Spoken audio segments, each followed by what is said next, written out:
اب کدھر گیا میڈیا؟ ہمیں کیوں نہیں دکھایا جا رہا؟ خان اب کسی کو نہیں چھوڑے گا۔ خان کی زبانی آپ خود سن لیں۔ چلیے پہلے ویڈیو دیکھتے ہیں، اس کے بعد پھر اس کے اوپر ہم اب مزید تبصرہ کریں گے۔ اب پوائنٹ یہ ہے کہ ان کا جو میرے خلاف جو گلا وہ یہ نہیں ہے کہ میں نے ان کے اوپر کوئی کیسز بنائے، سوائے شہباز شریف کے جو 2 مقصود چپڑاسی ایف آئی کا کیس 16 ارب کا اور جو 8 ارب کا ٹی ٹی کا کیس تھا، باقی سارے پرانے کیس۔ ان کا گلا یہ ہے کہ ہماری جرت کیسے پڑ گئی اس رائل خاندان کو جیل میں ڈالنے۔ لیٹ سے آپ کی گورنمنٹ دوبارہ آتی ہے، آپ پرسیو کریں گے ان کیسز کو؟ دیکھیں فریہ، میں نے ایک مثال دی کل بھی، میں آج پھر دیتا ہوں۔ دیکھیں رول آف لا کیا ہوتا ہے، انصاف کیا ہوتا ہے؟ قانون کے سامنے سب ایک برابر۔ جس معاشرے کے اندر رول آف لا ہوتا ہے وہاں یہ ورڈ استعمال کرتے ہیں لیول پلینگ فیلڈ، ادھر لوگوں کو موقع ملتا ہے اوپر آنے کا، وہ معاشرہ آزاد ہو کے وہ پھر اوپر آتا ہے، خوشحالی آتی ہے۔ میں آپ کو مثال دیتا ہوں، اس وقت ڈنمارک اور پاکستان کی میں مثال دیتا ہوں۔ Denmark rule of law index کے اوپر نمبر 1 ہے، 140 ملکوں میں نمبر 1 ہے ڈنمارک، جو سب سے بہترین رول آف لا ہے، انصاف ہے۔ پاکستان ہے 129، 140 میں سے 129 ہمارا نمبر ہے رول آف لا میں، یعنی انصاف نہیں ہے۔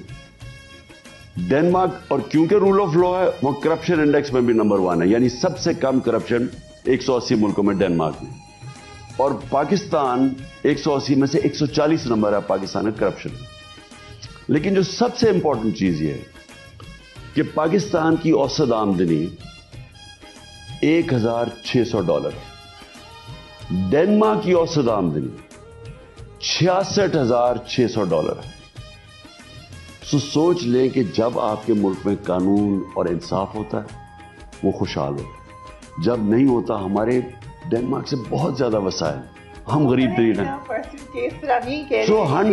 رول آف لا آپ کو اس ملک میں امپوز کرنا پڑے گا اگر پاکستان کو اب بچانا ہے نا۔ اب ہم نے جس دلدل میں یہ پھنس گئے ہیں، ہم تو اب پھنس گئے ہیں، ہمارے پاس تو راستہ ہی کوئی نہیں ہے۔ تو اکانومی بھی ٹھیک کرنی ہے، پہلے رول آف لا یعنی انصاف کا قانون رائج کرنا پڑے گا، قانون کے نیچے سارے طاقتور کو لانا پڑے گا۔ لاسٹ ٹائم آپ نے کہا کہ آپ کا اختیار نہیں تھا اکاؤنٹیبلٹی پہ، اس دفعہ کوئی تبدیلی کریں گے کہ آپ کا اختیار ہو؟ لاسٹ ٹائم تو ایک تو کولیشن گورنمنٹ تھی، اور مجھے لگتا ہے انہوں نے جان کے مینیپولیٹ کیا تھا، ہماری سیٹیں کم کروائی تھی تاکہ ہم مرون منتوں ان کے۔ اب تو ہم جب ریورس انجینئرنگ میں تو اب ہم پتہ چل گیا نا کہ کیا کیا ہوا ہے۔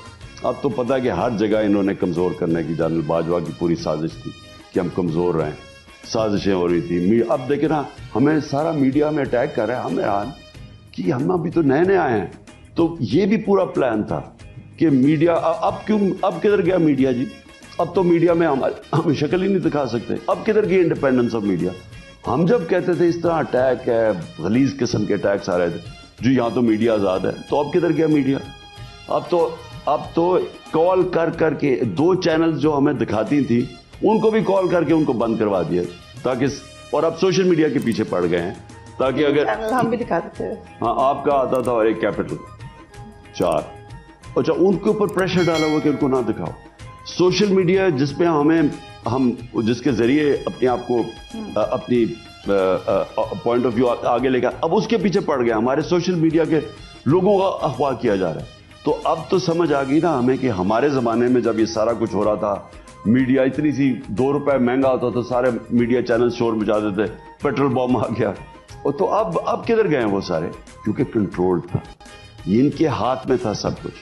یہ جو ہمیں سارا کمزور کر کے گورنمنٹ کروائی گئی، یہ جان کے کروائی گئی تاکہ ہم ان کے مرہون منت ہوں، اور اللہ کا کرم یہ ہے کہ اس کے باوجود ہماری پرفارمنس دیکھ لیں، یعنی ہاتھ باندھ کے بھی ہماری پرفارمنس دیکھ لیں۔ لیکن جو سب سے بڑا نقصان کیا وہ تھا نیب۔ اب میں سارا وقت کہوں کہ ان کے اوپر کیسز کیوں نہیں ہو رہے ہیں؟ یہ جو آپ کے سارے کیسز میچور ہوئے ہیں، وہ تھوڑی دیر کے بعد اندر جاتے تھے پھر نکل جاتے تھے، ہر قسم کا بہانہ مارا ہے۔ تو کس طرح آپ کیا تبدیلی لائیں گے؟ اکاؤنٹیبلٹی میں کیا تبدیلی لائیں گے؟ کیا آپ اسٹیبلشمنٹ اور جوڈیشری میں بھی چاہیں گے کہ کوئی تبدیلی آئے if you become prime minister؟ Pakistan جدھر اب پہنچ گیا نا فریہ، یہاں بہت بڑی ریفارم کی ضرورت ہے۔ اس وقت میں کیوں کہتا ہوں کہ الیکشنز ہونے چاہیے؟ کیونکہ نہیں تو ہم تو نیچے ہی ڈوب رہے ہیں نا، ہر روز حالات نیچے، آٹے کی لائنوں پہ بیچارے. کبھی ہمارے زندگی میں تو ایسے نہیں ہوا کہ لوگ مر رہے ہیں آٹے کی لائن میں. مہنگائی اتنی ہو گئی ہے، بیچارہ تنخواہ دار طبقہ اب سروائیو ہی نہیں کر سکتا. آپ کے بینک کے اندر سال پہلے اگر 100 روپیہ تھا تو آج اس کی ورتھ رہ گئی ہے 65 روپے. یعنی آپ 35% آپ کی سارا کچھ جو آپ کی بائنگ پاور ہے وہ کم ہوگی. تو پہلے ہی مشکل تھا لوگوں کے لیے تنخواہ میں گزارا کرنا، اب سوچیں ہمارے تنخواہ دار لوگوں کے اوپر کیا گزرے گی. تو ایک طرف برے حالات ہیں، دوسری طرف نکلنا کیسے ہے؟ نکلنا تو تب ہے جب کہ پولیٹیکل سٹیبلٹی آئے گی. پولیٹیکل سٹیبلٹی آئے گی الیکشن سے. الیکشن جب ایک پارٹی کو مینڈیٹ دیں گے 5 سال کا اور اس کے ساتھ قوم کا کانفیڈنس ہوگا، پھر وہ بڑے بڑے فیصلے کرے گی، وہ سرجری کرے گی، وہ پھر ریفارمز کرے گی، وہ ریسٹرکچر کرے گی اکانومی. وہ سب سے پہلے رول آف لا اس ملک کے اندر امپوز کرے گی، جس میں جوڈیشل ریفارمز کی ضرورت ہے، گورننس ریفارمز کی ضرورت ہے. دیکھیں ریفارمز کے بغیر اب اکانومی جو ہوتی ہے نا وہ پورے ایکو سسٹم کے بیچ میں فنکشن کرتی ہے. اب آپ یہ نہیں کر سکتے کہ کوئی اکنامک پالیسی آئے اور وہ ملک اٹھ جائے لیکن باقی آپ کا گورننس سسٹم بھی ٹھیک نہ ہو، انویسٹمنٹ کے لیے کلائمیٹ بھی نہ ہو، آپ کے اتنی زیادہ کرپشن اس لیول کی ہو کہ کوئی انویسٹ ہی نہ کرے پاکستان میں. تو خان صاحب یہ نہیں ہو سکتا کہ سب بیٹھ جائیں؟ آج بھی آپ نے اسٹیٹمنٹ دیا بیٹھنے کے حوالے سے کہ آپ کی ٹیم بیٹھ سکتی ہے، لیکن کیا پھر ضرورت نہیں ہے کہ بیٹھ کے ایک لائحہ عمل بنا لیا جائے، ٹروتھ اینڈ ریکنسیلیشن بنا لیں؟ کیونکہ یہ تو پھر راؤنڈ گھومتے رہیں گے، وہ آئیں گے آپ کے خلاف مقدمے کریں گے، آپ آئیں گے ان کو چھوڑیں، وہ کیا کریں گے؟ وہ تو ان کا تو نمبر 1 پوائنٹ ایجنڈا ہے، پیسہ پہلے چوری کرو پھر NRO لو اور پھر NRO کو بچاؤ. ان کا تو سمپل ہے، ان کا اور کوئی انٹرسٹ نہیں ہے. دیکھیں نواز شریف کا مجھے بتائیں پاکستان میں انٹرسٹ کیا ہے؟ یہاں جب پرابلم ہوتا ہے باہر بھاگ جاتا ہے اور باہر وہ عیاشی کی زندگی گزارتا ہے، لندن کے مہنگے ایریا میں بڑی بڑی شاپنگ، ریسٹورینٹس، بڑی بڑی گاڑیاں. اس کا انٹرسٹ کیا پاکستان میں؟ آپ کو کسی نے مشورہ دیا ہے اس راستے میں کہ آپ چلے جائیں، اتنے آپ کے کیسز بنے؟ مجھے کسی نے مشورہ نہیں دیا، لیکن میں جاؤں کیوں؟ میرا تو گھر ہے پاکستان، میری تو کوئی باہر پراپرٹیز نہیں ہے، کوئی بینک بیلنس نہ کوئی بزنس ہے، میرا تو جینا مرنا یہاں.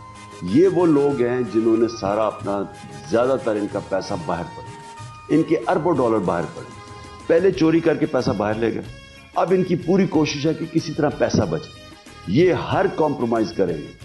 ان سے آج اگر ہندوستان کشمیریوں پہ ظلم ہی کر رہا تھا نواز شریف کے زمانے میں، لیکن ان کو ہندوستان کی کیونکہ ضرورت ہے، ان کی لابی بڑی مضبوط ہے باہر، تو فورن سیکرٹری کو کہتے ہیں کہ آپ نے کوئی ہندوستان کی تنقید نہیں کرنی. وہ فورن سیکرٹری نے، وہ جو بڑی زبردست خاتون ہے، انہوں نے ٹی وی کے اوپر آگے کہا کہ ہمیں انسٹرکشنز دیے تھے کہ ہندوستان کی تنقید.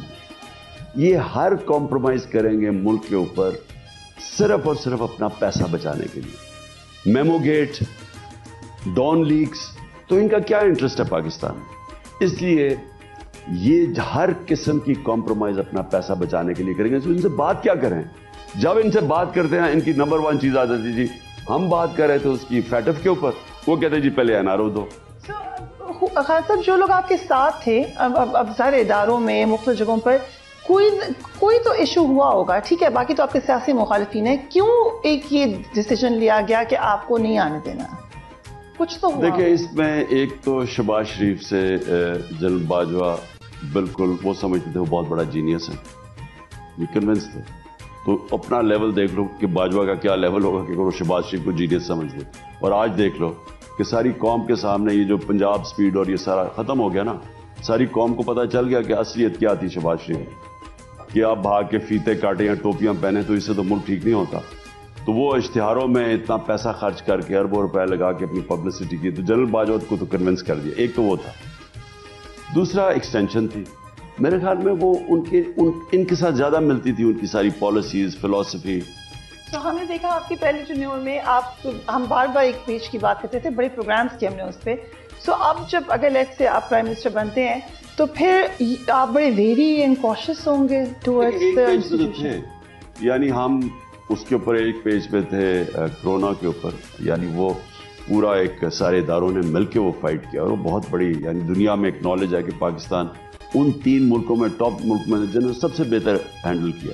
تو اس میں تو ایک پیج پہ تھے اور زیادہ تر پالیسیز پہ بھی ایک پیج پہ تھے، یعنی فورن پالیسیز پہ شروع پہ ایک پیج پہ تھے. یہ آخری 6 مہینے میں کچھ چینج آیا وہ جو مجھے وہ اب حسین حقانی کی یا جو پیپرز نے ریویل کیا ہے کہ یہ ہائر کیا حسین حقانی کو، تو وہ کوئی